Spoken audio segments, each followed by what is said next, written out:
Саламатсыздарбы урматтуу көрүүчүлөр. Аялдар арасында эмчек рагы онкология ооруларынын ичинен биринчи орунда турат экен. Бул абдан өкүнүчтүү. Мына ушул эмчек рагы тууралуу биз кененирээк маалымат алуу үчүн Ишиева Динара эженин иш бөлмөсүнө келдик. Эже, саламатсызбы? Саламатсыз. Алгач өзүңүздү тааныштырып өтсөңүз. Менин атым Динара Абдрахмановна Ишиева, врач-онколог. Жогорку даражада кесип ээсимин. Көкүрөк бези боюнча адисмин. Мына ушул эмчек рагы тууралуу сөз кылабыз эже бүгүн. Абдан өкүнүчтүү. Мен бул маалыматты мына кече жакында эле билдим. Онкологиялык оорулардын ичинен биринчи орунда турат экен. Алгач бүгүнкү күндө кайрылган бейтап айымдардын саны канчалык деңгээлде көбөйүүдө эже? Азыр өзү негизи бир гана Кыргызстанда эмес, дүйнөлүк статистика боюнча көкүрөк бези биринчи орунга чыгып баштады.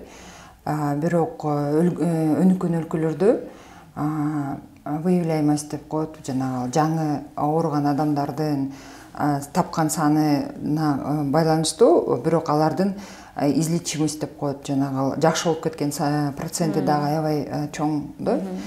Бирок биздин Кыргызстанда биринчи диагноз коюлгандан менен каза болгондордун саны тең кетип атат.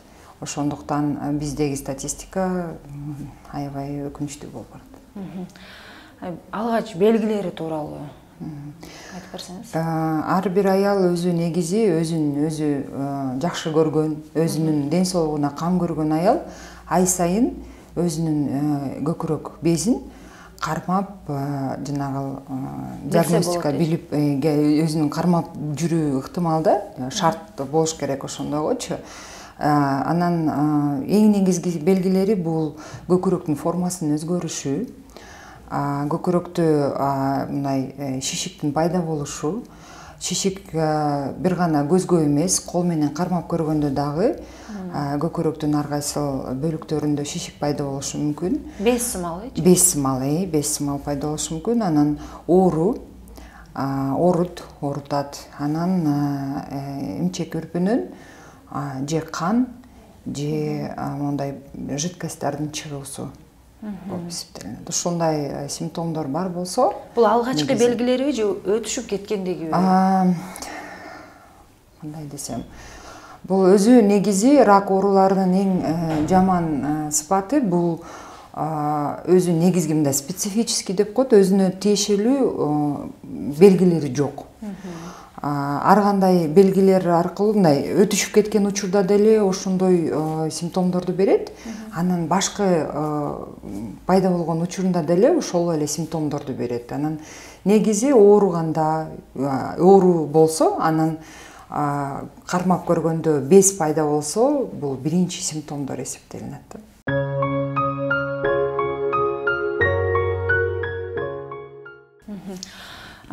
Рак, эмчек рагына кандай факторлор алып келет эже? Эмнеден улам ушул оору аялда пайда болот?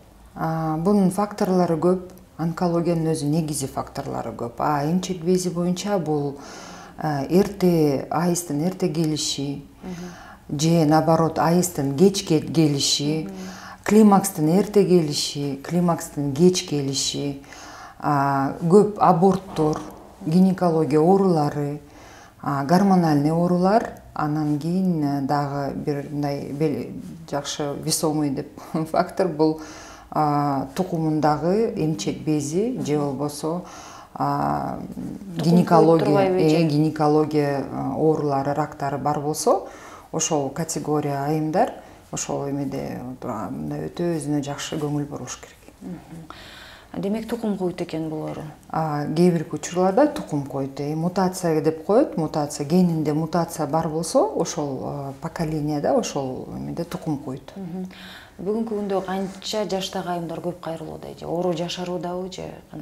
Орто жашы бул 40 жаш. 40 жаштан 50 жашка чейин. Себеби именно ошол учурда көбүнчө гормональный өзгөрүүлөр аялга да пайда боло баштайт да. Себеби биз төрөт учуру уже токтоп, климакска, менопауза учуруна кирип бараткан учурда организмде чоң өзгөрүүлөр болот. Ошол өзгөрүүлөрдүн негизинен ушул жаштагы айымдар көп кайрылышат. бирок 40 жаштан эрте ошо жаш кыздар дагы келишет. Өкүнүчтүү жери азыр онкология оорусу жашарып баратат. Илгери биз студент кезибизде окуган учурда онкология бул 50дөн өдөңкү жаштагы эмчек безин 50дөн өдөңкү аялдардын оорусу деп эсептелсе, азыр 20 жаштагылар дагы бар. Эң менин жаш пациентим бул 18 жаштагы кыз болгон. Бирок возрастной мындай ограничение деле жок. Кайсыл любой убакта деле пайда боло берет. Ошондуктан пубертат кезинен 18 жаштан баштап 70-80 жашка чейин жок дегенде жылына бир жолу айымдар ошол маммологдон өтүп туруш керек. Кыргыз айымдар эми үй бүлө, бала багыш деп жүрүп эле анан дарыгерге кеч кайрылышат да эже. Ден соолугун эң акыркы орунга коюпчу. Анан мындай өтүшүп кеткендер көп кайрылып атабы же алдын алгандар көбөйдүбү азыркы учурда? Өтүшүп кеткендер өтө көп. Азыр статистикабыз боюнча 3-4 стадияда бир 40-50% аялдар кайрылышат.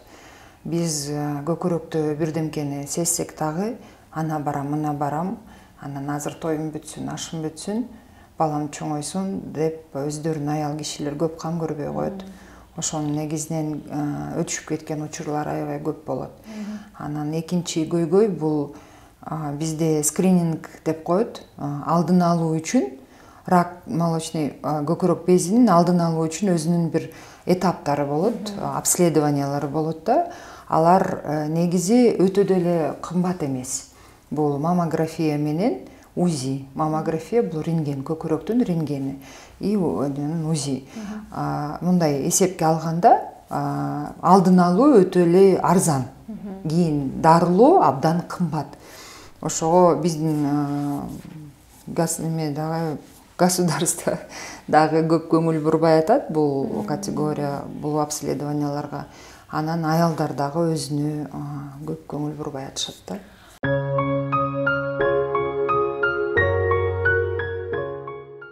Кайсы стадиясында кандай дарылоо жолу болот эже? Негизи онкологиянын эрте стадияларында, аны биринчи, экинчи стадияларында почти бардык эле локализация деп коет, бардык эле онкология жакшы лечение алынат. Анан 5-10 жылдык, 15-20 жылдык выживаемость жашоосу аялдардыкы өтө чоң проценти. Канча кеч кайрылган сайын ошончо жашоосу көп кыскарат. Эмчек безинде эми основной негизги эле лечениясы бул операция жолу, бул дарылоо, химиотерапия, лекарства менен дарылоо, анан лучевая терапия деп коет, луч менен дарылоо ошол негизги методдору. Операция алып салат эмчек безди же? Негизи эле дарыланабы? Негизи дарыланат. Бизде аябай жакшы специалисттер бар. Операция дагы дүйнөдөгү эле деңгээлде жасалат. Онкологиянын маммология бөлүмүндө өтө чоң адистер, өтө мындай жакшы калыптанган адистер иштешет. Операциянын дагы ар кандай түрлөрү болот. Кээ бир учурларында көкүрөк толугу менен алынса, кээ бир учурларында жарымы алынат дагы, кошумча лучевая же химиотерапия колдонулат. Бирок эми азыр деген медицина өнүгүп атпайбы? Көкүрөктү толук алган кезде деле пластика түрлөрү дагы бар. Бир заматта, бир моментте алып дагы анан сразу пластикада кылса болот. Ошондуктан бул бир дагы лечениясынан өзү негизи коркпош керек аял кишичи. Жакшы лечителет, жакшы дарыланат, жакшы результаттары болот. Бирок ошол эң негизгиси шарты бул башталгыч ранний этабында, ранний стадиясында келүү да. Ракты кыргыздар мындай жамандар деп даже керек болсо атын айтышпайт, жанан ошол келген пациенттерге ал нерсени сиздер мындай айтышты эле оор болуш керексиздер. Өзү негизи чынын айтканда рак болуп калдыңар деп айтыш оор. Анан деген тергеп ар кандай аял кишинин өзү негизи өзүнүн аң сезимине, өзүнүн психикалык жагына карата ар кандай деп айтабыз. Кээде кайрадан рак деп айтсаң более мындай көңүлүнө жакшы кабыл алып, жакшы леченияга аракет кылышат. Анан шишиккен же болбосо залал деп айтсаң, мондай эле бир шишик бар экен деп көңүлүнө албай койгон да аялдар болот. Ошондуктан биз онкологдор өзү негизи жарым психолог да болуп калганбыз. Келген аялдын психикасына, аң сезимине, кабыл алуусуна, оорунун түшүнүүсүнө карап, ар өзүнүн деңгээлинде, өзүнүн сөзүндө айтканга аракет кылабыз. Анан бирок психологиялы жагынан чынында рак деп айтыш өтө эле оор. Өзүңүздөрдүн ден соолугуңуздарга жакшы көңүл буруңуздар. Жылына бир жолу маммография, УЗИ, маммологдун консультациясын өтүп туруңуздар. Ракты, эмчек, в том числе эмчек залалын дарылоо жолдору, ыкмалары бизде бар, бизде көп. Бирок баардыгы өз убагында болуш керек.